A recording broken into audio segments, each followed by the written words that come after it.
شفاء صدور فاض وعطر كل لسان. السلام علیکم ورحمۃ اللہ وبرکاتہ. کیا حال ہے آپ سب کا؟ کل آپ نے جو کچھ پڑھا اس کو گھر جا کے یاد رکھا؟ کسی کو بتایا؟ جو کچھ پڑھیں کسی نہ کسی کو ضرور بتائیں. چاہے کام کرنے والے ورکرز، صفائی کرنے والے بھی ہوتے ہیں نا، ان کو بھی آپ کوئی نہ کوئی بات بتا سکتے ہیں. اس سے ان کی رہنمائی ہو جاتی ہے، خیر پھیلتا ہے معاشرے میں. ہم نے اس خیر کو عام کرنے میں کوتاہی کی ہے، جس کی وجہ سے اب شر دوبارہ ہم تک پہنچ رہا ہے مختلف انداز میں.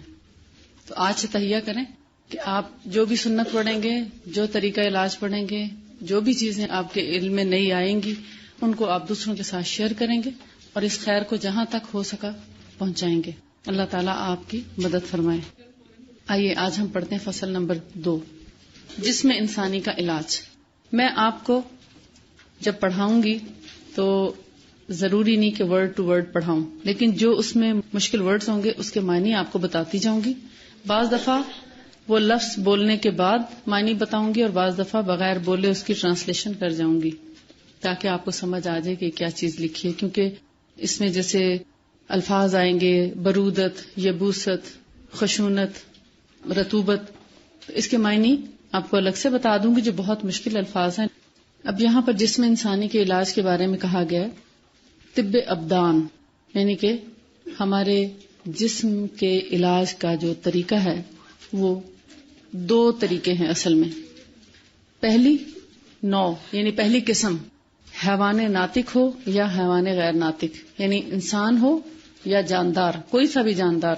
اللہ نے اس میں بعض فطری چیزیں پیدا کر دی ہیں، قدرتی طور پر کچھ چیزوں کی طلب رکھ دی ہے، جیسے جس میں کسی حکیم یا ڈاکٹر کے مشورے کی ضرورت نہیں ہوتی. مثال کے طور پر بھوک کا علاج آپ کھا کے کر لیتے ہیں، پیاس کا علاج آپ پانی پی کر کر لیتے ہیں، سردی کا علاج آپ گرمی سے کرتے ہیں اور گرمی کا علاج آپ سردی پہنچا کے کر لیتے ہیں. سخت گرمیوں میں آپ ٹھنڈا پانی پیتے ہیں، آج کل آپ تازہ پانی پیتے ہیں. سخت سردیوں میں آپ کپڑے خوب پہن کے رکھتے ہیں، گرمیوں میں آپ لون کے کپڑے پہنتے ہیں. کیوں؟ آپ اس کا علاج کر رہے ہوتے ہیں گرمی کا. اور عموماً ان چیزوں کا علاج ازداد، یہاں جو ورڈ یوز ازداد، اس کا مطلب ہے ضد سے ازداد ہے، یعنی اپوزٹ چیزوں سے علاج کیا جاتا ہے. بھوک کا اپوزٹ کیا ہے؟ کھا لینا، پیٹ بھر لینا.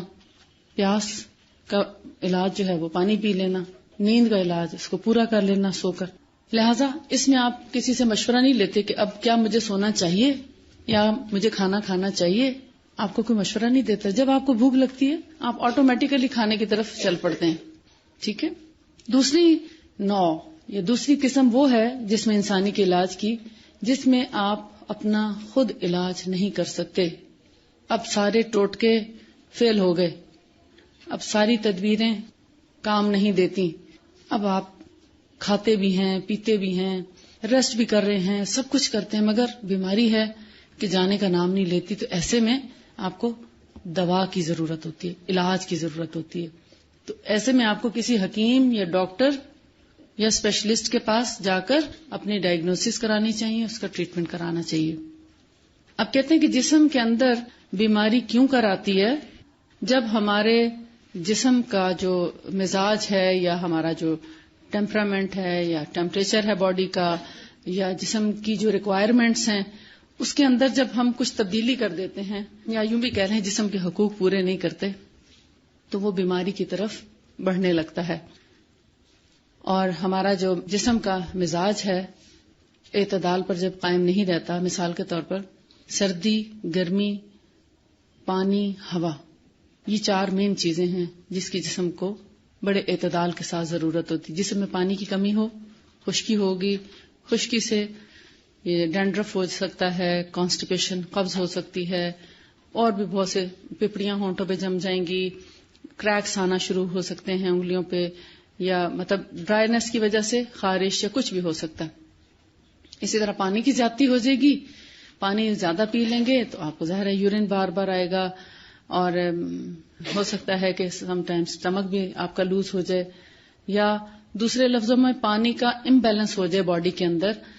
جیسے پانی کا ایک خاص اللہ تعالیٰ نے لیول رکھا ہے، پھیپھڑوں کی طرف کتنا ہونا چاہیے، گردوں کی طرف اس کا فلو کیسے ہونا چاہیے دل کی طرف یا خون کے اندر پانی کی مقدار کتنی رہنی چاہیے جس سے ہمارا جسم جو ہے وہ صحت مند رہے.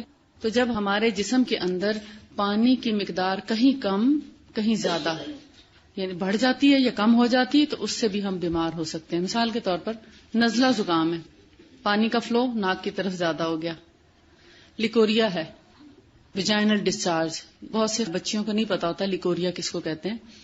مینسز سے پہلے یا مینسز کے بعد ویجائنا سے پانی جیسا اخراج ہو یا بلغم جیسا اخراج ہو یا اس میں تھوڑا کلر ہو, yellow, pink, brown, white, transparent یا ملکی وائٹ, اس کو لیکوریا کہا جاتا ہے. لیکوریا بھی کیا ہے, اب پانی کا فلو اس طرف کو زیادہ ہے, کانسٹیپیشن ہو گئی, آنتوں کی طرف پانی کی کمی ہو گئی, یا لوز موشن لگ گئے تو اس کا مطلب پانی کا فلو آنتوں کی طرف زیادہ ہو گیا. جب ایک طرف پانی کی مقدار یا فلوئڈز زیادہ خارج ہونا شروع ہو جاتے ہیں تو آٹومیٹیکلی دوسری طرف کہیں نہ کہیں خشکی بڑھنے لگتی ہے. تو کیا ہوتا ہے, ہمارا جسم جو ہے وہ اعتدال پہ نہیں رہا, اب وہ کسی نہ کسی بیماری کا شکار ہو جائے گا. ان سب چیزوں کو بیلنس رکھنے کے لیے ہمیں اپنی روٹین سیٹ کرنی چاہیے, کھانے پینے کے اوقات جو ہیں ان کو ترتیب دینی چاہیے, پلاننگ کرنی چاہیے, سونے اور جاگنے کے اوقات مقرر کرنے چاہیے. کبھی کبھار کمی بیشی ہو جاتی ہے, کبھی سفر ہے, کبھی کوئی فنکشن ہوتا ہے, یا کوئی ایسے گھر میں کسی بچے کی پیدائش ہے, یا کوئی شادی کا موقع ہے, یا جیسے مہمان آنے والے ہیں, تو روٹین میں تھوڑی بہت رد و بدل ہو جاتا ہے. اس میں بھی آپ کوشش یہ کریں کہ سب کو ساتھ لے کے چلیں. ایک مشکل کام ہوتا ہے سب کو ساتھ لے کے چلنا, مگر اس کی بیس بناتے ہوئے ان سب کے ذہنوں کو اپنے ذہن کے ساتھ ملائیں اور ان کا ذہن بناتے ہوئے اپنے گھر کی روٹین کو زیادہ ڈسٹرب نہ ہونے دیں. جب آپ ان کے مطابق چلیں گے تو آپ کی ساری رات کی نیند بھی ڈسٹرب ہو سکتی ہے اور صبح آپ کسی کام کے قابل نہیں ہوں گے, چھٹی کرنا پڑے گی آپ کو اپنے کاموں سے. لیکن اگر آپ ان کو یہی سنتیں بتائیں گے, آپ انشاءاللہ پڑھنے والے ہیں کہ وقت پہ سونا, وقت پہ جاگنا, وقت پہ کھانا, وقت پہ اپنے سارے کاموں کو سر انجام دینا ایک صحت مند معاشرہ تشکیل دیتا ہے. لیکن جب ہمارے ہر کام میں بے قاعدگی ہو اور ہم سب سے زیادہ اس وقت پریفرنس کس چیز کو دے رہے ہوتے ہیں, چلیں کھانا بعد میں کھا لیں گے, تھوڑی دیر بیٹھ کے بات کر لیتے ہیں, اچھا تھوڑا سا اور فلاں چیز کے بارے میں ڈسکس کر لیتے ہیں. اگر ڈسکس کرنا ہے تو ایک ٹارگٹ دیں, ہم آج اتنے بجے سب مل کر بیٹھیں گے, سب اپنے اپنے کام جلدی سے ختم کریں اور آ کر مل کر بیٹھ جائیں. ہمارے والد نے ہمیشہ اپنی زندگی میں ایک روٹین رکھی تھی, جمعے کے دن جمعے کی نماز اور کھانے کے بعد پوری فیملی کو اکٹھا کرتے. اس میں نہ صرف اپنے بچے ہوتے تھے بلکہ ہماری خالائیں, ہماری پھپھیاں, ہماری ماموں, ہمارے جتنے بھی کلوز ریلیٹیوز ہیں جن کا دوسرے سے پردہ نہیں, تو وہ سب ہمارے گھر آتے اور ہمارے والد کچھ نہ کچھ آیات ایسی سلیکٹ کر کے رکھتے کہ ان کے اوپر چھوٹا سا درس دیتے اور ہمیں جمعے کی رات کو نیکسٹ جمعے کے لیے ٹارگٹ دے دیتے تھے, کون تلاوت کرے گا, کون ایک حدیث سنائے گا, کون کوئی سپیچ کرے گا, چھوٹا سا کوئی ٹاپک, کوئی واقعہ سنائے گا, کسی نبی کی سٹوری یا کوئی قصہ. تو اس سے کیا ہوتا تھا کہ سب کو ایک تو بولنے کا طریقہ بھی آتا, کانفیڈنس ڈیولپ ہوتا, پھر اس کے بعد ایک جنرل ڈسکشن ہوتی اور ہمارے والد ہر دفعہ کچھ نہ کچھ نصیحت کے لیے اپنے پاس ایک میسج لکھ کے رکھتے اپنے بچوں کے لیے, اور وہ ہم سب کو انڈائریکٹلی جو ہفتے بھر میں ہماری غلطیاں اور خامیاں دیکھتے تھے وہ نوٹ کرتے جاتے تھے اور ڈائریکٹ ان کو ٹوکا نہیں کرتے تھے, سوائے اس کے کہ نماز پہ کمپرومائز نہیں تھا اور جھوٹ نہیں بولنا اور نماز نہیں چھوڑنی. باقی کسی چیز کے لیے اتنا اسٹرکٹلی کہا نہیں جاتا تھا. وہ ہفتے کے بعد جب جمعہ آتا, یعنی ہفتے سے پہلے کہنا چاہیے ویسے تو اس میں ہماری انڈائریکٹلی اصلاح کر دی جاتی. اس سے ہمارا ایک اتنا بہترین محبت والا جو کلوز ریلیشن ہے والدین کے ساتھ وہ بھی ڈیولپ ہوا. ہم نے خود اپنی اصلاح شروع کر دی اور کہنے کی ضرورت نہیں محسوس کرتے تھے. ہم صرف محسوس یہ کرتے تھے کہ آیا ہم جو کر رہے ہیں وہ ٹھیک ہے یا غلط. تو کیا ہے کہ وہ کردار سازی کی جو ابتدا ہے انہوں نے اپنے فیملی سے کی, لیکن اس کے ساتھ ساتھ جو قریب کی فیملیز ہیں وہ بھی اس سے فائدہ اٹھانے لگی, اور ہمارے اندر محاسبہ نفس جس کو کہنا چاہیے سیلف انالیسس وہ ڈیولپ کر دیا کہ ہم اپنا جائزہ خود لیں کہ ہم کیا غلط کرتے ہیں اور کیا صحیح کرتے ہیں. لیکن اگر بچوں کو ڈائریکٹ آپ روک دیں کہ یہ چیز غلط ہے, یہ درست ہے, یہ ٹھیک نہیں, یہ بھی ٹھیک نہیں, تو ایک تو ان کے اندر کانفیڈنس نہیں رہے گا, دوسرا آپ کے خلاف ایک نفرت بھی پیدا ہوگی، آپ سے جو محبت کا رشتہ ہے وہ کم ہوتا چلا جائے گا. اب اس کے بھی پھر سائیڈ ایفیکٹس ہوتے ہیں طبیعتوں کے اوپر، مزاج کے اوپر.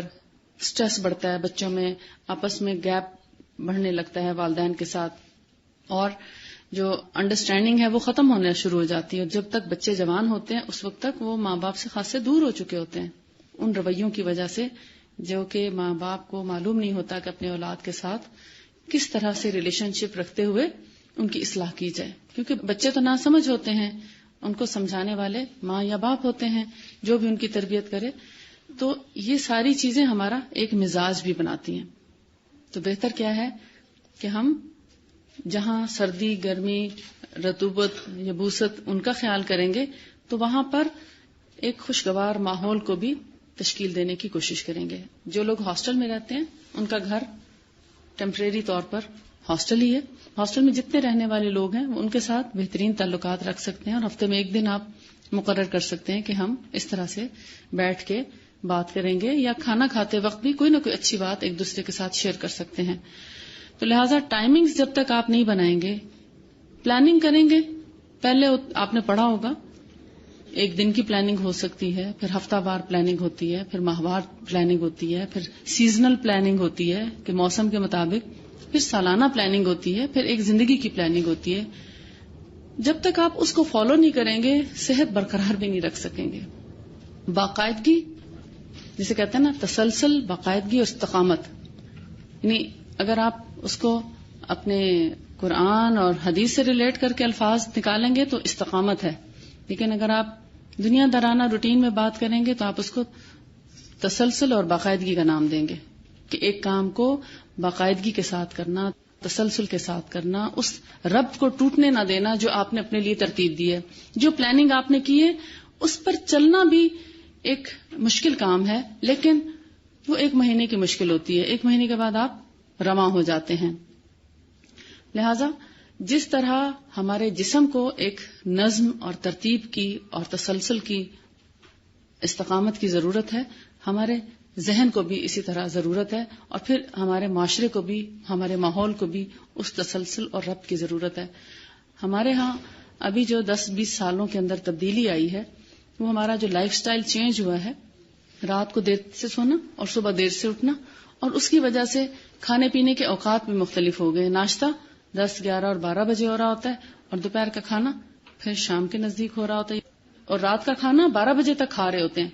جبکہ رات کا کھانا 12 بجے کھانے کا مطلب ہے آپ اپنے آپ کو آج کل کی جدید دور کی جتنی بیماریاں جو کل ڈسکس ہوئی تھیں ان سب کے لیے پریپیئر کر رہے ہیں. کیونکہ ہمارا لیور جو ہے وہ رات 11 بجے سے لے کر صبح 3 بجے تک سلیپنگ کنڈیشن میں ہوتا ہے. اس وقت تک کچھ کھانا پینا نہیں چاہیے. تبھی اللہ تعالیٰ نے سحری کا ٹائم رکھا بھی. تو آپ دیکھیں 3 بجے سے پہلے تو سحری ہم نہیں کرتے. تھوڑا لیٹ کھانا زیادہ پسندیدہ ہے نا بنسبت جلدی کھانے کے. سحری کو آخری لمحات میں کھانا زیادہ پسندیدہ ہے نا، مطلب ٹائم گزرنے کے بعد کھانا نہیں، ٹائم کے اندر مگر آخری وقت میں. اور اسی طرح افطاری پہلے وقت میں کھانا زیادہ پسندیدہ ہے. افطاری کرنا یعنی جیسے ہی روزہ افطار ہو اس میں جلدی کرنا پسندیدہ ہے، اور سحری دیر سے کرنا پسندیدہ ہے تاکہ ڈیوریشن جو کھانے پینے کا وہ کم سے کم ہو سکے. رات 11 بجے ہمارا جگر سو جاتا ہے، کوئی کام نہیں کرنا چاہتا، اور 3 بجے تک وہ سوتا ہے، یعنی اس وقت تک وہ کام نہیں کرتا. اس وقت 11 سے 3 بجے کے درمیان آپ کچھ بھی کھا کر دیکھیں سوائے پانی کے، آپ کچھ بھی کھا کر دیکھیں، آپ کو صحیح طرح کبھی ڈائجسٹ نہیں ہوگا، کبھی کمفرٹیبل فیل نہیں کریں گے، آپ ہمیشہ تکلیف اٹھائیں گے. کسی کو کم اور کسی کو زیادہ ضرور ہوگی. وہ کھانا بوجھ بنا رہتا ہے، اگلے دن سارا دن کا بوجھ بنا رہتا ہے. صبح ناشتہ نہیں کر سکتے آپ اس کھانے کے بعد. تو اپنے اوپر بوجھ ڈالنے سے بہتر ہے کہ اپنی جسم کا آپ خیال رکھیں. یہ سب سے بڑا علاج ہے جسم انسانی کا. آپ وقت پہ کھانا کھائیں، ناشتہ وقت پہ کریں، رات کا کھانا وقت پہ کھائیں. رات کے کھانے کا سب سے عمدہ وقت افطاری کا وقت ہے. جو افطاری کا وقت ہے وہ رات کے کھانے کا بہترین ٹائم ہے پورے سال میں، صرف رمضان میں نہیں، پورے سال میں وہ بہترین وقت ہے. اور جو لوگ صبح ارلی ناشتہ کرنے والے اور رات کا کھانا مغرب کے ٹائم کھانے والے، ان کے لیے روزہ رکھنا بھی کچھ مشکل نہیں رہتا. وہ سارا سال کسی بھی وقت جب روزہ رکھنا چاہیں تو ان کو کچھ مشکل نہیں لگتی، کیونکہ وہ ان کی ایک ٹائم سیٹ ہو چکا ہوتا ہے, اتنی پریکٹس ہو چکی ہوتی ہے کہ روزہ پھر ان کو بادر نہیں کرتا. یہ ہے جسم انسانی کا بہترین علاج. البتہ جسم کے اندر اگر خشکی ہو جائے, جیسے کہتے ہیں نا کہ جسم کی بے اعتدالی جو ہے, کبھی حرارت, کبھی برودت, کبھی یبوست, کبھی رطوبت کی زیادتی کے اعتبار سے پیدا ہوتی ہے. حرارت معلوم ہے آپ کو, گرمی کو بولتے ہیں, اور برودت بارد برد سے ہے, ٹھنڈک کو بولتے ہیں سردی, اور یبوست کہتے ہیں خشکی کو, رطوبت کہتے ہیں نمی کو, پانی یا نمی یعنی جسم کے اندر نمی. نمی کہاں لنگز میں ہو تو ریشہ, کنجیشن. کبھی کبھی آپ دیکھتے ہیں ڈرائی کاف ہوتی ہے, خشک ہوتی کھانسی, اور کبھی کبھی بلغمی کھانسی ہوتی ہے. جب بلغمی کھانسی اس کا مطلب اب پھیپھڑوں میں رطوبت آ گئی ہے, اور جب ڈرائی کاف ہوتی ہے تو وہ رطوبت نہیں ہوتی, وہ خشک کھانسی, مطلب موسمی اثرات جب ہوتے ہیں تھوڑا بہت اندر سینسٹیو ہو جاتے ہیں لنگس, سویلنگ ہو جاتی ہے پہلے تھروٹ میں, اور وہ پھر آہستہ آہستہ جب نیچے کی طرف آتی ہے تو سانس لیتے ہوئے بھی یعنی ایسی اریٹیشن ہوتی ہے کہ کھانسی آنا شروع ہو جاتی ہے. لہذا گرمی, سردی, خشکی اور تری یا نمی, ان کا جب امبیلنس ہوتا ہے نا, اعتدال پہ قائم نہیں رہتا, تو سمجھیں کہ بیماری وجود میں آتی ہے. جب آنکھوں میں نمی زیادہ ہوتی تو کیا ہوتا ہے, آنکھیں دکھنے آتی ہیں, چپکنے لگتی ہیں آنکھیں, یا پانی گرنے لگتا ہے. کچھ لوگوں کی آنکھوں میں ڈرائینس ہو جاتی ہے, وہ ذرا سا باہر تھوڑا سا بھی کھلی جگہ میں چلنے لگتے ہیں تو آنکھوں میں اریٹیشن شروع ہو جاتی ہے, آنکھیں سرخ ہو جاتی ہیں. بیسیکلی ان کی آنکھوں میں خشکی ہوتی ہے, آئیز ڈرائی ہو رہی ہوتی ہیں, تو اس کے لیے پھر ان کو ڈراپس ڈال کے رکھنا پڑتے ہیں. کچھ لوگوں کے منہ میں اتنا پانی ہوتا ہے کہ وہ رال ٹپکنے لگتی ہے, اسے چھوٹے بچوں میں دانت نکالتے وقت عموماً پانی آتا ہے. اور اسی طرح بعض اوقات اتنی خشکی ہوتی ہے لوگوں کے منہ میں, بعض اوقات تو کسی خاص بڑی بیماری کی وجہ سے یا کیمو تھراپی کی وجہ سے بھی, اور بعض اوقات پانی کے سسٹم کی خرابی کی وجہ سے ان کو پھر باقاعدہ کچھ نہ کچھ ماؤتھ کو ویٹ رکھنے کے لیے کوئی اسپرے یا کچھ لینا پڑتا ہے, یا ببل وغیرہ رکھ لیتے ہیں کہ تاکہ کچھ نہ کچھ سلائیوا بنتا رہے. کچھ لوگوں کا سلائیوا ہی ڈرائی ہو جاتا ہے. میرے پاس ایسے کئی کیسز ہیں جن کا گلینڈز جو ہیں وہ بیکار ہو گئے ہیں, ان سے اب رطوبت ہی نہیں آتی, ان کا منہ اتنا خشک ہو جاتا ہے کہ ان کو منہ میں پانی رکھنا پڑتا ہے. ایسے بھی پرابلمز ہوتے ہیں. اسی لیے کل میں نے ذکر کیا تھا کہ اگر کچھ لوگوں کو پیاس زیادہ لگتی ہے تو پہلے تو وہ کوشش کریں کہ پانی پی کے اس کمی کو پورا کر لیں. ہو سکتا ہے جسم کو ضرورت ہو پانی کی, لیکن اگر 1 سال سے 2 سال سے زندگی بھر سے پیاس بہت ہی زیادہ لگتی ہے تو اس کا مطلب کہ کوئی پرابلم ہے تو اس کا علاج کرنا چاہیے. کیونکہ ایک انسان بغیر پانی پیے 4 سے 6 گھنٹے آرام سے گزارا کر سکتا ہے, اور اگر وہ نہ کر سکے تو اس کا مطلب ہے یعنی پانی پینا چاہیے, لیکن اگر ان کیس اگر کوئی مجبوری ہے, کوئی ضرورت ہے اور نہیں پی سکتا تو اتنا مشکل نہیں ہے کہ وہ برداشت نہ کر سکے. روزے میں بھی ہم 8 سے 10 اور 16 گھنٹے تک کا روزہ رکھ لیتے ہیں بغیر پانی پیے, تو اس کا مطلب ہے کہ ہمارے اندر کیپیسٹی ہے, ہم اس کو سسٹین کر سکتے ہیں. لیکن اگر نہیں کر سکتے اور ہمیشہ سے نہیں کر سکتے تو اس کا مطلب ہے کہ کوئی پرابلم ہے تو اس کا مداوع کرنا چاہیے. اس کے اندر یہی 2 چیزیں ہیں اس پورے لیسن میں, کہ ایک تو وہ ٹریٹمنٹ ہے جو آپ خود سے اپنی عقل سے سمجھ بوجھ سے کر سکتے ہیں, اور ایک وہ ہے جب آپ نے اپنے جسم میں اتنی گڑبڑ کر لی ہے کہ اب اس کو علاج کی ضرورت ہے تو پھر آپ کو اس کا کسی نہ کسی سے مشورہ کر کے علاج کرنا چاہیے. اور علاج کس کے پاس جا کے کرانا چاہیے, آخری پیراگراف میں ہے اسی میں فصل نمبر 2 میں. طبیب وہی ہے یا ڈاکٹر وہی ہے یا معالج وہ ہے جو انسانی جسم سے ان چیزوں کو علیحدہ کر دے یا نکال دے. یعنی اگر کسی رطوبت یا خشونت یا یبوست کسی بھی چیز کی اگر زیادتی ہو گئی ہے تو ان کو جسم سے نکالنا جانتا ہو, یعنی جن کے جسم میں جمع ہونے سے جسم کو نقصان پہنچتا ہو, یا ایسی چیزیں جو منتشر ہو گئی ہیں. مثلا پانی اور خشکی کا ایک لیول ہونا چاہیے باڈی کے اندر, جب وہ امبیلنس ہو گیا ہے تو پھر کیا ہے, ان کو پورا کرنے کے لیے بھی کوشش کرے, یا وہ جانتا ہو کہ ان کو پورا کیسے کیا جاتا ہے. جیسے جسم کے اندر کچھ وائٹامنس کی کمی ہو جاتی ہے یا کچھ منرلز کی ڈیفیشنسی ہو جاتی ہے, تو پھر ضروری نہیں ہے کہ آپ کوئی نہ کوئی وٹامن لے کر ہی اس کمی کو پورا کریں. اللہ تعالیٰ نے جو چیزیں نیچرل پیدا کی ہیں ان کے اندر بہت سے اچھے اچھے وٹامنز اور منرلز موجود ہیں. آپ ایسی خوراک سلیکٹ کریں جس سے آپ کی وہ کمی پوری ہو جائے. اب اگر آپ کے اندر کیلشیم ڈیفیشنسی ہے تو اگر آپ کیلشیم کی ٹیبلٹس لینا شروع کر دیں گے تو ضروری تو نہیں کہ آپ کو وہ ہیلتھ پہنچائیں کیلشیم ٹیبلٹس جو دودھ پہنچا سکتا ہے. دودھ اگر آپ لیں گے تو اس کے اور بہت سے فائدے بھی آپ کو ملیں گے، لیکن کیلشیم اگر آپ زیادہ مقدار میں کھا گئے تو ہو سکتا ہے وہ آپ کے کڈنیز میں سٹون پیدا کر دے، کیونکہ بہت لمبے عرصے تک کیلشیم مسلسل لینے سے کڈنیز میں سٹون ہو جاتا ہے. اس کو بریک دے کر لینا چاہیے، یعنی 1 مہینے کے لیے اگر آپ کیلشیم لے رہے ہیں تو اس میں 1 ویک آپ کو کیلشیم کی ناغہ کرنا چاہیے، یا اس طرح کر سکتے ہیں کہ ہفتے میں آپ اگر 4 دن لیتے ہیں تو 2 دن نہ لیں کیلشیم. مسلسل کیلشیم کی ٹیبلٹس لینے سے آپ کو کوئی نہ کوئی نقصان پہنچے گا، لیکن مسلسل دودھ پینے سے آپ کو کبھی سٹون نہیں بنے گا. جیسے حمل کے دوران بھی عورتوں کو ضرورت ہوتی ہے، تو وہ عورتیں جو دودھ نہیں پیتی ان کو پھر لینا چاہیے، لیکن دودھ پینا بڑا ضروری ہے. اس کے انشاءاللہ آخر میں بات کریں گے کہ دودھ کی ہمارے جسم کو کیوں ضرورت ہے اور کیوں ضروری ہے. اگر آپ دیر تک جوان رہنا چاہتے ہیں، اگر آپ اپنے جسم کو تندرست اور توانا اور فریش رکھنا چاہتے ہیں، سکری، خشکی، قبض، جوڑوں کے درد، آسٹیوپروسس، آرتھرائٹس وغیرہ سے بچ کے رہنا چاہتے ہیں تو ابھی سے دودھ پینا شروع کریں. کیونکہ جو خواتین، جو لڑکیاں شروع سے بچپن سے دودھ پینے کی عادی نہیں ہوتی، ان کی ہڈیاں بہت جلدی بوسیدہ ہو جاتی ہیں. تو ہمارے جسم کی ہڈیاں اسی طرح اندر سے چھلنی ہو جاتی ہیں جب ہم دودھ نہیں پیتے، کہ وہ اگر ذرا سا بھی چوٹ لگے تو فریکچر بہت آسانی سے ہو جائے گا اور اس کا جڑنا، اس کا ہیل کرنا بہت مشکل رہے گا. لیکن جو لوگ دودھ پینے والے ہیں، اول تو ان کا فریکچر نہیں ہوگا، بہت کم چانسز ہوتے ہیں فریکچر کے، اور اگر ان کیس ہو بھی جائے تو بہت جلدی ہیل بھی ہو جاتا ہے.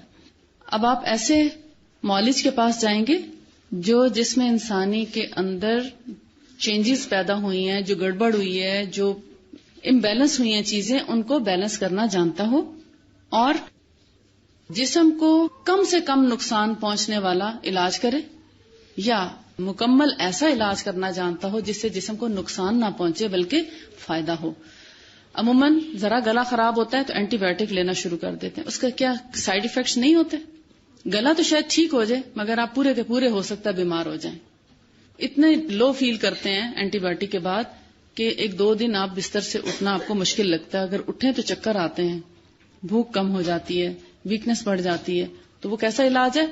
نقصان زیادہ ہے، فائدہ کم ہے. بیماری چلی تو جاتی ہے مگر 15 دن بعد پھر واپس آ جاتی ہے، اور پھر 15 دن بعد آپ کو اینٹی بایوٹک جب لیتے ہیں تو کرتے کرتے امیونٹی اتنی ویک ہو جاتی ہے کہ آپ اپنا اگر بلڈ ٹیسٹ کروائیں تو وائٹ بلڈ سیلز جو ہیں وہ بہت کم ہو جاتے ہیں. اور جب امیونٹی ویک ہو جاتی ہے، ہمارے جسم کے اندر سے وائٹ بلڈ سیلز کم ہو جاتے ہیں، تو پھر بیماریاں، وائرل ڈیزیزز بہت جلدی افیکٹ کرتی ہیں. فلو، نزلہ، کھانسی، جو چھوٹی چھوٹی بیماریاں ایک سے دوسرے کو لگنے والی ہیں بہت آسانی سے لگنا شروع ہو جاتی ہیں.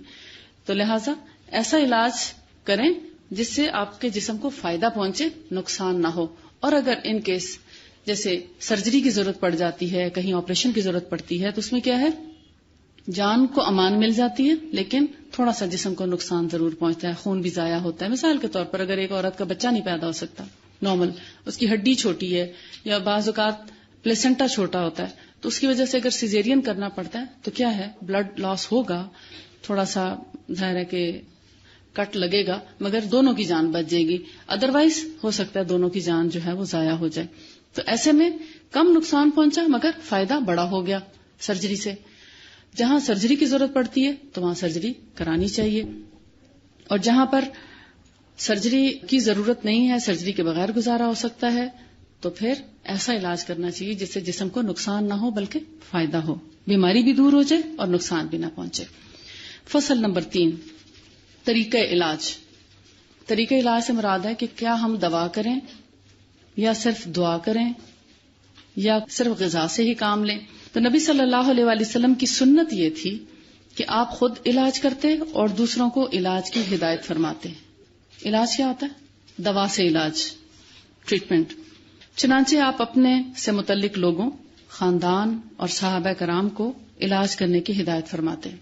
لیکن آپ صلی اللہ علیہ وآلہ وسلم نے یا آپ کے اصحاب نے اس سلسلے میں کسی باقاعدہ قرابہ دین سے مرکب دواؤں کا استعمال نہیں کیا. یعنی کہ آپ نے اور آپ کے جو قریب رہنے والے لوگ تھے انہوں نے کبھی بھی کمپاؤنڈ میڈیسنز یوز نہیں کی. کمپاؤنڈ میڈیسن کیا ہوتی ہیں؟ جیسے ایک ہی دوا کا جو فارمولا ہے اس میں 4 سے 6, 8 سے 10, 10 سے 20 دوائیں شامل کر کے ایک مکسچر تیار کر لیا جاتا ہے. چاہے وہ کاف سیرپ ہو, چاہے وہ کوئی بلڈ پریشر کی دوا ہو, چاہے اسٹمک کے لیے آپ کچھ لے رہے ہیں, یا میٹابولزم کے لیے کچھ لے رہے ہیں, یا وائٹامنز لے رہے ہیں. اب آج کل آپ دیکھتے ہیں وائٹامن A to Z لکھا ہوا آئے گا, یعنی A سے لے کے Z تک سارے وٹامن موجود ہیں. آپ کا کیا خیال ہے, وہ آپ کو فائدہ دیں گے؟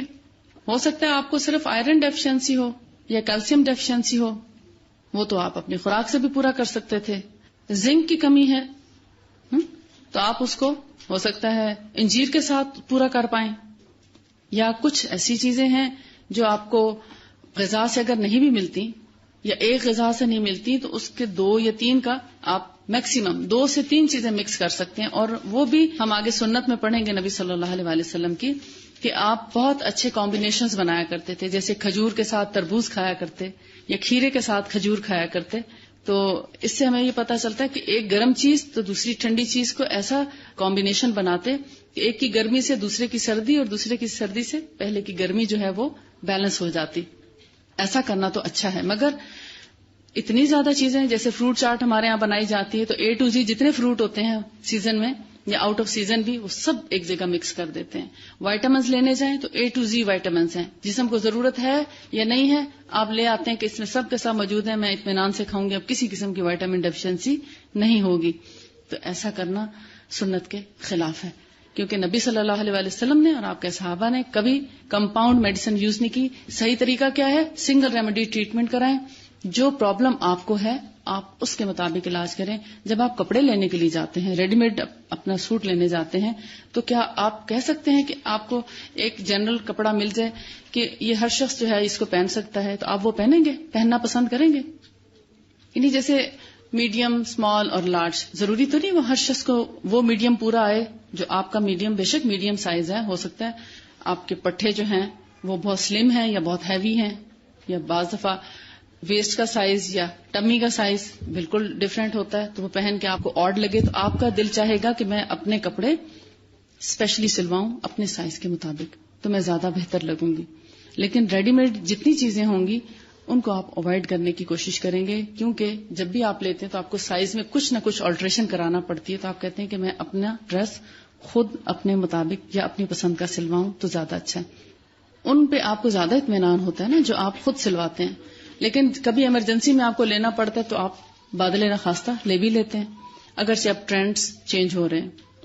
لیکن ہر شخص کو ایک جیسا ایک سائز نہیں آتا, ہر ایک کا سائز فرق ہوتا ہے. کسی کی لینتھ زیادہ ہے, کسی کی ورتھ زیادہ ہے, کسی کی آپ دیکھتے ہیں ٹانگیں چھوٹی ہوتی ہیں, کسی کا دھڑ چھوٹا ہوتا ہے. تو ضروری نہیں ہے کہ وہ لینتھ اور وہ سارا سائز جو ہے آپ کو پرفیکٹ آئے جو کہ ریڈی میڈ ہے.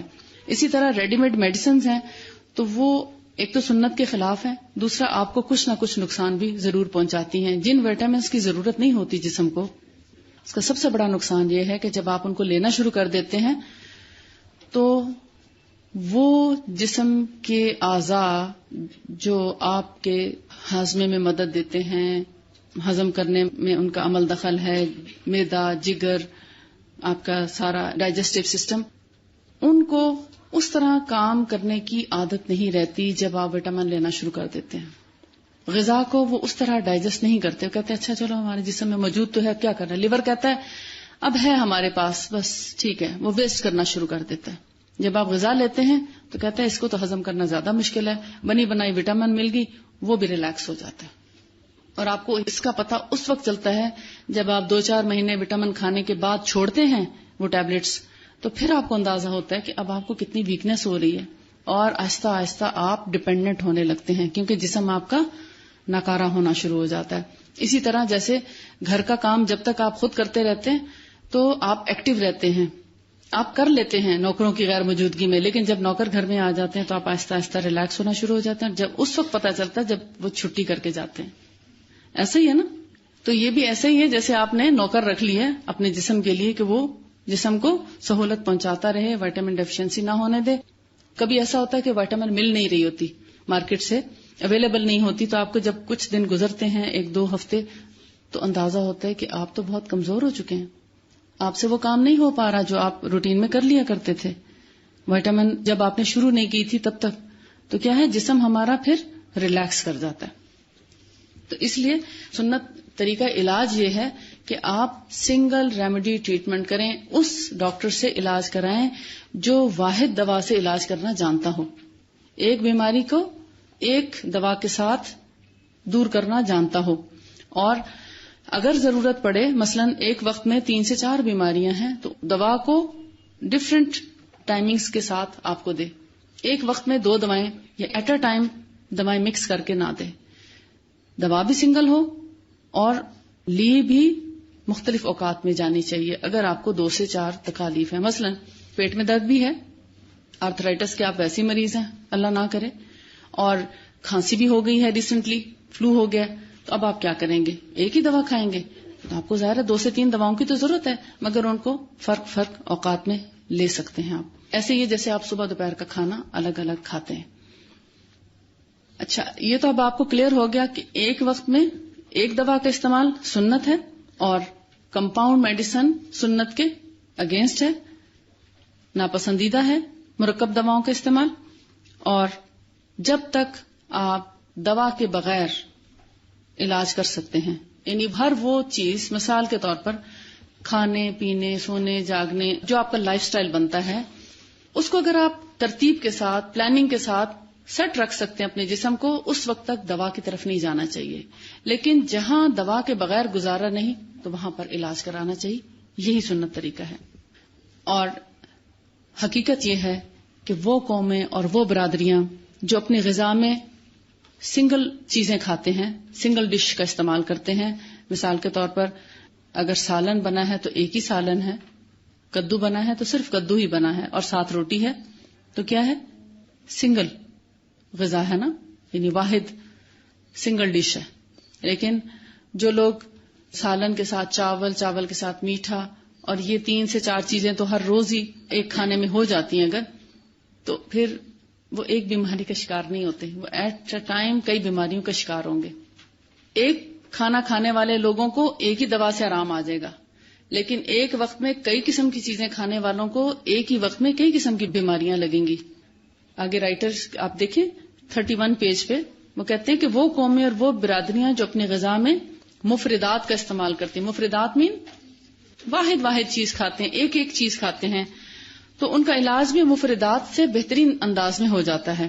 اور شہری آبادی کے لوگ چونکہ ان کا لائف سٹائل ڈفرینٹ ہوتا ہے, ان کے کھانے پینے کی عادات فرق ہوتی ہیں, ان کے ایک وقت میں بہت سے کھانے ہوتے ہیں, فریجوں میں رکھ کے ڈشز کا اضافہ کر لیتے ہیں, تو پھر وہ ایک وقت میں ایک بیماری بھی نہیں لگتی, ان کو ایک وقت میں کئی بیماریاں لگتی ہیں اور ان کو پھر مرکب دواؤں کی ضرورت پڑ جاتی ہے. کیونکہ سنت کے خلاف ہے نا, کیونکہ رسول اللہ صلی اللہ علیہ وسلم کا کھانے پینے کا معمول کیا تھا؟ آپ ایک وقت میں ایک ہی چیز کھاتے. آپ کو معلوم ہے بہت اچھے طریقے سے, آپ نے حدیث میں پڑھا ہوگا کہ آپ اگر سرکہ ہوتا تو صرف سرکے سے بھی روٹی کھا لیتے, زیتون کا تیل ہے تو اس سے بھی روٹی کھا لیتے, اور اگر کچھ نہیں تو پانی سے بھی کھا لیتے, اور اگر روٹی نہیں تو کھجور اور پانی ہی کھا لیتے. سب جانتے ہیں نا آپ کیا وجہ تھی؟ کم سے کم چیز کھاتے, ایک ہی چیز کھاتے, اور اس کو بھی بہت پیٹ بھر کے نہ کھاتے, کیونکہ اس سے ہمارے اعصاب جو ہیں وہ زیادہ ایکٹیو رہتے ہیں.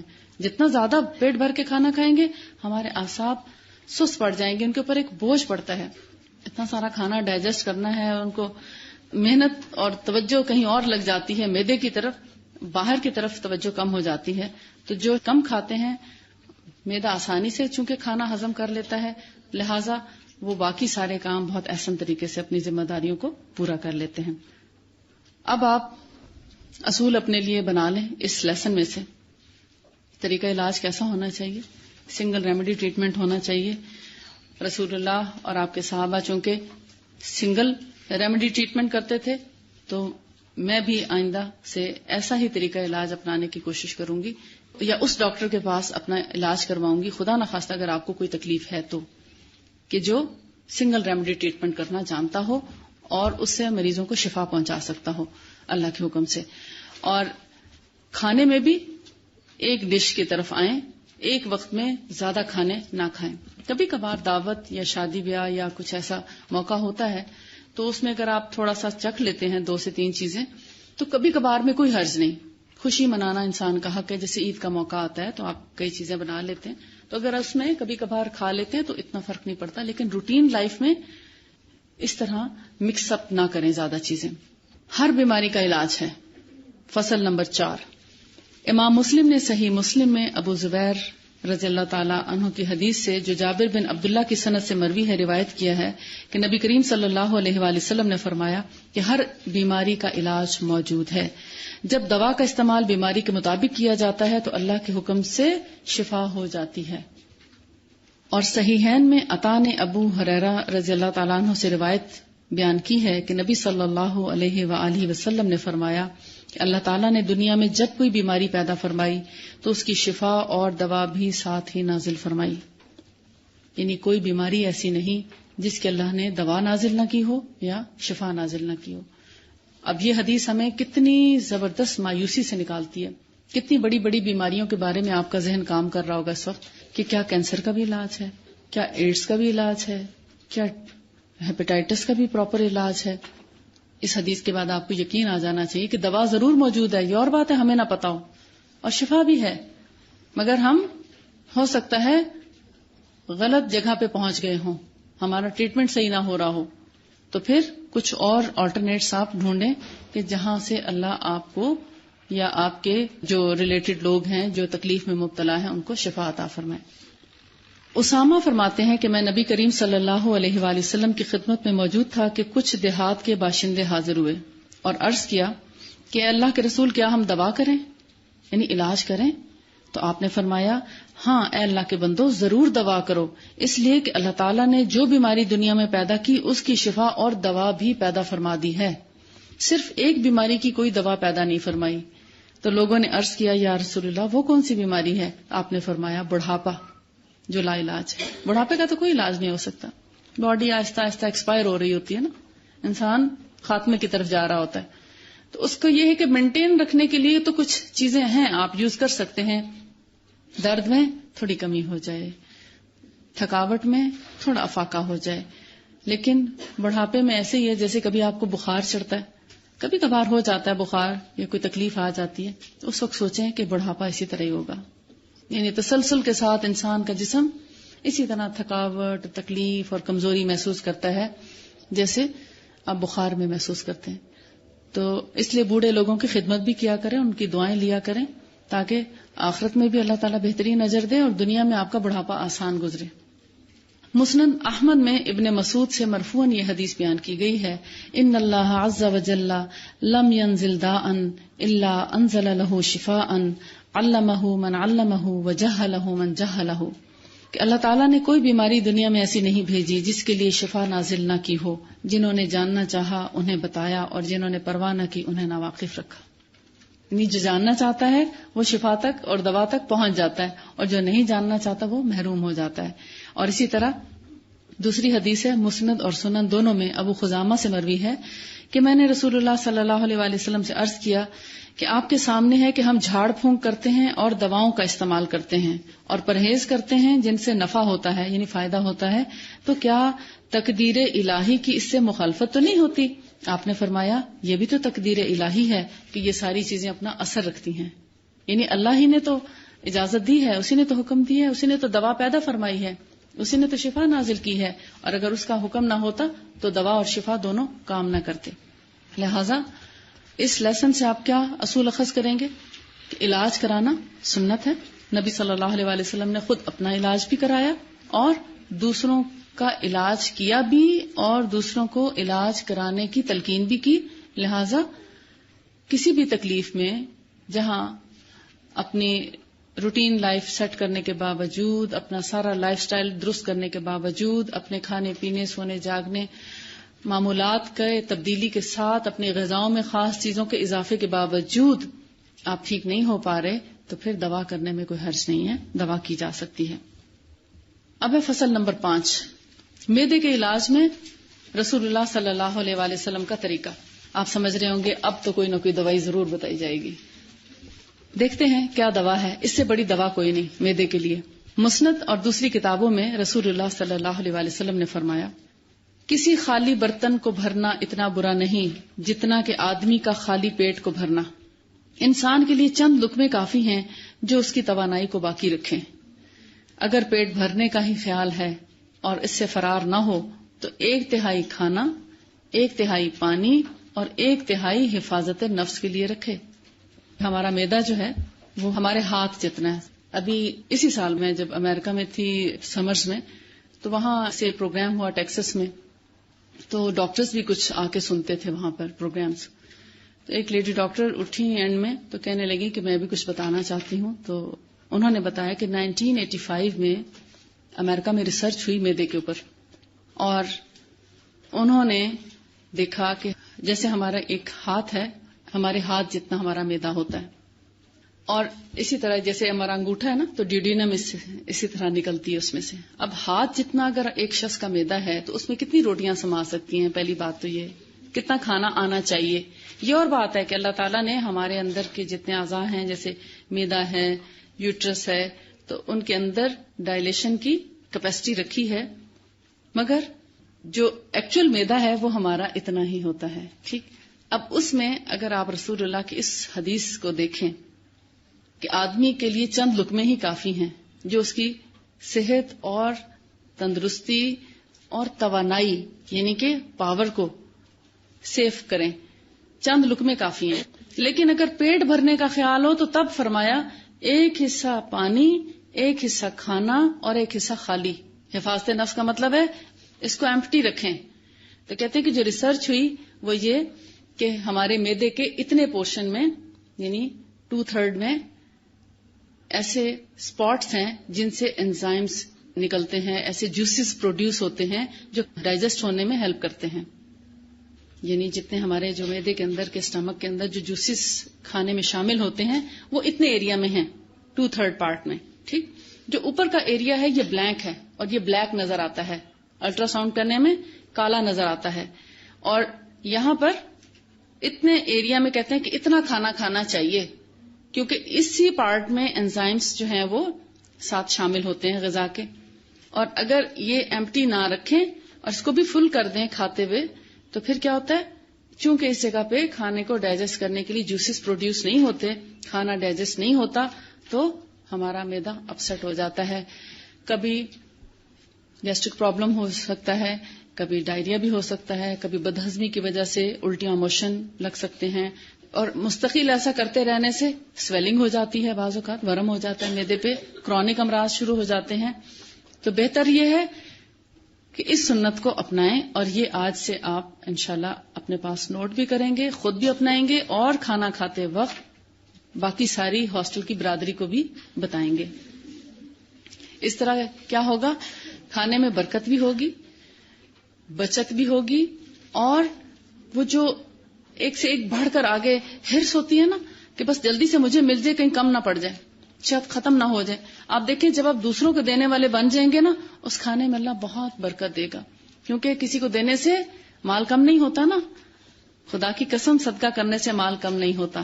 یاد ہے نا آپ کو حدیث 3 دفعہ آپ نے فرمایا. تو جب آپ کھانا اپنا کھانا دوسرے کو پیش کر دیں گے، ڈالا تو آپ نے اپنے لیے تھا، دوسرے کو دے دیں گے تو گویا وہ صدقہ نہیں ہے کہ آپ نے اپنے حق کسی اور کو دے دیا اور پھر آپ اپنے لیے اور ڈال لیتے ہیں. تو کیا ہے، آپ ڈالتے جائیں اور دوسروں کو پاس کرتے جائیں. ایک تو ٹائم میں بچت ہوگی، دوسرا وہاں پہ رش نہیں ہوگا، اور تیسرا آپ کی طرف سے وہ صدقہ نکلتا جا رہا ہے. اس مال میں کیسے کمی ہو سکتی ہے، اس کھانے میں کیسے کمی ہو سکتی ہے. لیکن جب ہم ہرش کرتے ہیں نا، جب گیدرنگ ہوتی کہ پہلے میں لے لوں کہیں کم نہ ہو جائے، وہ جو خود ہر شخص کی خود لینے کی جو روش ہے نا، اس سے اس کھانے میں برکت نہیں رہی. یہ شیطانی طریقہ کار ہے کہ بس مجھے مل جائے چاہے اور کسی کو ملے نہ ملے. شیطان اس طریقے سے کھاتا ہے. لیکن اللہ کے مومن بندے کہتے ہیں دوسروں کو ملا ہے کہ نہیں ملا میری خیر ہے، باقی سب کھا لیں میری خیر ہے. کیوں؟ باقی سب کھا لیں گے، اگر میں بچ بھی گیا تو مجھے اللہ جنت میں کھلائے گا اس کے بدلے. تو دنیا کا کھانا تو کیسا کھانا ہے، جنت کے کھانے کیسے ہوں گے. مومن کی نظر ہوتی آفاق پہ جہاں جنت ہے، جہاں اللہ کی رضا ہے. اور کافر کیا ہے، وہ دنیا کی چیز، چھوٹی سی چیز کے پیچھے مرتا ہے. تو ہمیشہ اپنی نظر کو بلند رکھیں. ٹھیک ہے. اور معدے کو بھرنے کا خیال ہے ہی، اگر پھر بھی معدے کو بھرنے کا خیال ہے تو پھر کیا کریں، 1 حصہ پانی، 1 حصہ کھانا اور 1 حصہ خالی. آج سے اس سنت پر کون کون عمل کرے گا انشاءاللہ. اور اس کا رزلٹ آپ ود ان فیو ڈیز یا ود ان فیو ویکس آپ دیکھیں گے. ہو سکتا ہے کلاس کے اینڈ تک آپ اس کے کچھ ریزلٹس مجھے بتائیں, اور جو اس پر پابندی سے عمل کرے گا تو انشاءاللہ آخری کلاس میں پوچھوں گی کہ جن جن کے معدوں کی تکالیف تھی یا ڈائجسٹو سسٹمز کے جو پرابلم تھے, اگر انہوں نے اس سنت پر عمل کیا ہے تو ان کو کتنا فائدہ ہوا ہے. تو وہ آپ نے ان فائدوں کو بھی ڈسکس کرنا ہے لاسٹ کلاس میں انشاءاللہ. کیونکہ کھانا پیٹ بھر کر کھانے سے کیا ہوتا ہے, بدن کو فائدہ پہنچنے کی بجائے نقصان پہنچتا ہے. زیادہ کھانا کھا کے کیا ہوتا ہے, نیند آتی ہے نیند, یا آپ زیادہ کام کر سکتے ہیں, نیند آتی ہے, دماغ مؤفسا ہو جاتا ہے اور جسم میں سستی اور کاہلی پیدا ہونے لگتی ہے, آپ ایکٹیو نہیں رہتے. اور اگر آپ کھانا کم کھائیں, خاص طور پر گرمیوں کی دوپہر میں آپ دوپہر کا کھانا کم کھا کر دیکھیں تو آپ کو لگے گا کہ آپ کو انرجی ملی ہے. لیکن ایک شخص زیادہ کھائے اور ایک کم کھائے, دونوں کے آفٹر ایفیکٹس آپ دیکھ لیں کہ جس نے کم کھایا ہے وہ 5 منٹ لیٹنے میں اس کا کیلولا مکمل ہو جاتا ہے اور فریش ہو کے اپنا دن بھر کا کام جو ہے وہ شروع کر دیتا ہے. لیکن جس نے کھانا زیادہ کھایا وہ جب تک 2 سے 3 گھنٹے سو نہ لے وہ اٹھ کے کام نہیں کر سکتا. تو ایسا زیادہ کھانا جو انسان کو سونے کی طرف مائل کرے, جسم میں سستی پیدا کرے, تو اس کھانے کی کوئی فائدہ نہیں ہے. کیونکہ کھانا پیٹ بھر کر کھانا جسم کی تمام قوتوں کو کمزور کر دیتا ہے. اور کھانا بھی ایک حد تک ہی معدہ ہضم کر سکتا ہے نا. اگر آپ معدے پر ناروا بوجھ ڈالیں گے تو معدہ بھی تھک جائے گا. آپ کے کچھ سوالوں کے جواب دے دیتی ہوں. جنہوں نے سوال اس طرح کے کیے نا کہ ہمارا یہ پرابلم ہے, میں اس کے لیے کیا کروں, جسم بازو ٹانگوں میں درد ہے, تو یہ تو پرسنل ہے نا, یہ آپ بعد میں پوچھ سکتے ہیں. آئرن ڈیفیشنسی کس چیز سے دور کر سکتے ہیں, اس کے لیے کیا خوراک لیں. آئرن ڈیفیشنسی کے لیے مختلف چیزیں ہیں. مثال کے طور پر انجیر بہت بڑا سورس ہے, کلیجی, لیور, کلیجی کا استعمال, پھر سبزیوں میں چکندر اور گاجر بہت اچھی چیز ہے, اور پھلوں میں انجیر بہت اچھی چیز ہے, انار ہے. اگر اورنج, اب جیسے اورنج کا موسم آ رہا ہے, اورنج کے ساتھ اگر ایک بوائلڈ ایگ لے لیا جائے تو آئرن ڈیفیشنسی کو آپ دنوں میں کور کر سکتے ہیں. یعنی اورنج اگر آپ کھائیں 2 سے 3 اورنج, چاہے وہ موسمی ہے, چاہے کنو ہے, چاہے مالٹا ہے, کوئی سا بھی ہے, ایک ابلا ہوا انڈا ان چیزوں کے ساتھ مکس کر کے کھا لیں. یعنی آپ جیسے فرض کریں اورنج کھایا, اوپر سے انڈا کھا لیں یا مڈ میں انڈا کھا لیں, تو ود ان فیو ڈیز آپ کی آئرن ڈیفیشنسی جو ہے وہ کور ہو جاتی ہے. گلے میں مسلسل درد ہو تو آپ گاگلز کیا کریں گرم پانی میں نمک ڈال کر. اگر بھینس کا دودھ میسر نہ ہو تو خشک دودھ تازہ دودھ کی کمی پوری کر دے گا. کمی تو پوری نہیں کرے گا, مگر some thing is better than nothing, کچھ نہ کچھ گزارا ہو جائے گا. کیونکہ جو انسانوں کا بنایا ہوا دودھ ہے وہ اللہ کے بنائے ہوئے دودھ کے برابر تو کبھی نہیں ہو سکتا. امراض متشابہ کی 8 قسمیں ہیں, 4 بسیط, 4 مرکب. بسیط میں بارد, ہار, رطب, یابس امراض شامل ہیں, اور مرکب میں ہار, رطب, ہار, یابس, بارد, رطب اور بارد, یابس شامل ہیں. ان کو ایکسپلین کر دیں. امراض متشابہ کی 8 قسمیں ہیں, آپ کے لیسن میں ہے. امراض متشابہ کہتے ہیں ایسے امراض جو ڈائریکٹ نہ ہو, جیسے نزلہ ہو جاتا ہے, فلو ہو جاتا ہے, کھانسی کیا ہے ڈائریکٹ ہے نا, ابھی چھینکیں آئیں اور نزلہ شروع ہو گیا. لیکن امراض متشابہ سے مراد ایسے امراض ہیں جو کمپلیکیٹڈ کہہ لیں آپ, کمپلیکیشنز جب باڈی کے اندر پیدا ہو جاتی ہیں. اور جیسے کہتے ہیں اب آئرن ڈیفیشنسی کیا ہے, کیا یہ ڈائریکٹ کوئی بیماری ہے؟ نہیں ہے نا. کیا ہے, آپ نے اپنی ہیلتھ کا خیال نہیں رکھا بڑے لمبے عرصے سے, یا آپ کو اس سے پہلے ہو سکتا ہے بہت شدید قسم کا ڈائریا ہوا ہو, یا بہت عرصے سے آپ کو لیکوریا رہا ہو, آپ نے اس کا علاج نہ کیا ہو, یا بہت عرصے تک وامٹنگ آتی رہی ہو جیسے حمل کے دوران آتی رہتی ہیں, اس کے بعد پھر آئرن ڈیفیشنسی ہو جاتی ہے, یا کوئی ایسی بیماری, مینسٹرل ڈس آرڈر ہے, پیریڈز بہت زیادہ آتے ہیں, اس میں اتنا بلڈ لاس ہو جاتا ہے کہ آئرن ڈیفیشنسی ہو جاتی ہے. تو ایسے میں کیا ہے, یہ ڈائریکٹ ڈیزیز نہیں ہے نا, اب کسی نہ کسی بیماری کے نتیجے میں پیدا ہونے والی بیماری, یہ امراض متشابہ کہلاتے ہیں. اسی طرح جیسے ہارٹ پرابلمز ہیں, اب وہ ڈائریکٹ نہیں ہیں, مطلب ایک لمبے عرصے تک جب آپ اپنے جسم کا یا صحت کا خیال نہیں رکھتے, یا سٹریس سے ریلیٹڈ یا کسی نہ کسی اور بیماری کے نتیجے میں پیدا ہونے والی جو بیماریاں انہیں امراض متشابہ کہتے ہیں. یا ایسی چیزیں کہ جو مکس اپ ہو جائیں, یعنی 1 سے 2 یا 2 سے 3 میں ڈیوائیڈ ہو جائیں. اب جیسے ٹائیفائڈ ہے, اس میں کیا ہوگا, ہے تو بخار مگر اس کے ساتھ سٹمک اپسیٹ ضرور ہوگا, جسم میں دردیں ہوں گی, یعنی ایک ہی وقت میں مختلف چیزیں آپ کو محسوس ہوتی ہیں. ایک بیماری کے اندر بہت سی بیماریاں شروع ہو جاتی ہیں. اب اس میں کہتے ہیں 4 مرکب میں کمپاؤنڈ مکسر. بسیط میں بارد کہتے ہیں، میں نے ابھی آپ کو جیسے بتایا ٹھنڈا یعنی ٹھنڈک کی وجہ سے، حار گرمی کی وجہ سے، رطب نمی کی وجہ سے، یابس خشکی کی وجہ سے جو امراض آپس میں مکس اپ ہو جاتے ہیں. یعنی کہیں اگر خشکی زیادہ ہے دوسری طرف نمی زیادہ ہو گئی ہے. یہ سارا آج میں نے آپ کو بتا دیا. خشکی اور نمی، گرمی اور سردی، کسی میں گرمی زیادہ پہنچ جیسے سن سٹروک ہو جاتا ہے تو کیا ہوتا ہے آپ کو لو لگ گئی، ٹھنڈے کمرے سے نکلے باہر دھوپ میں گئے سن سٹروک ہو گیا، یا کمرہ گرم تھا آپ سردی میں باہر نکلے تو آپ کو سردی لگ گئی اور اس سے نمونیا ہو گیا. یعنی 1 سے 2 اور 2 سے 3 بیماریاں جو ہیں وہ شروع ہو جاتی ہیں. کاز بے شک ایک ہی ہوتا ہے لیکن کرتے کرتے کمپلیکیشنز پیدا ہونا شروع ہو جاتی ہیں.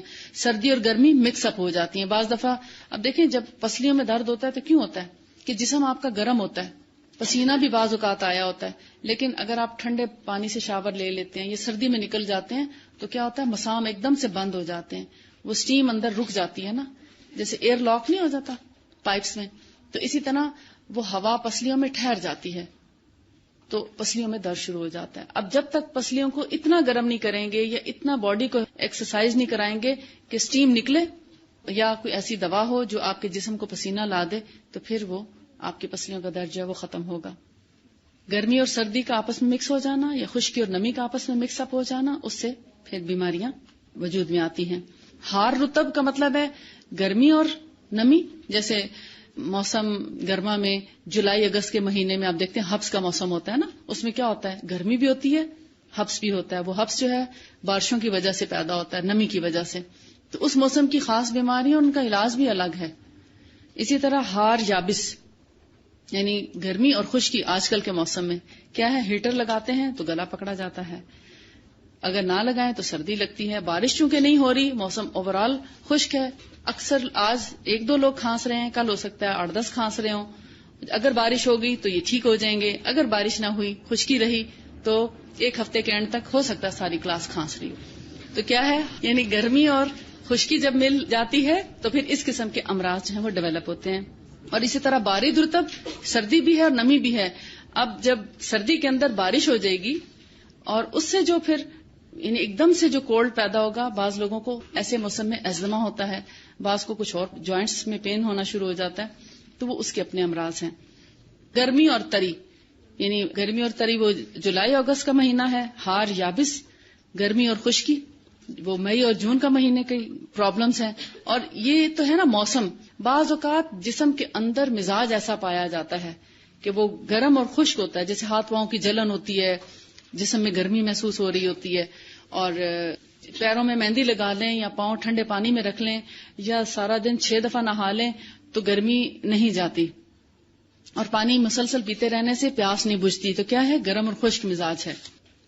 وآخر دعوانا ان الحمد للہ رب العالمین. سبحانک اللہم و بحمدک نشہد ان لا الہ الا انت نستغفرک و نتوب الیک. السلام علیکم ورحمۃ اللہ وبرکاتہ. هذا النور شفاء صدور فاض وعطر كل لسان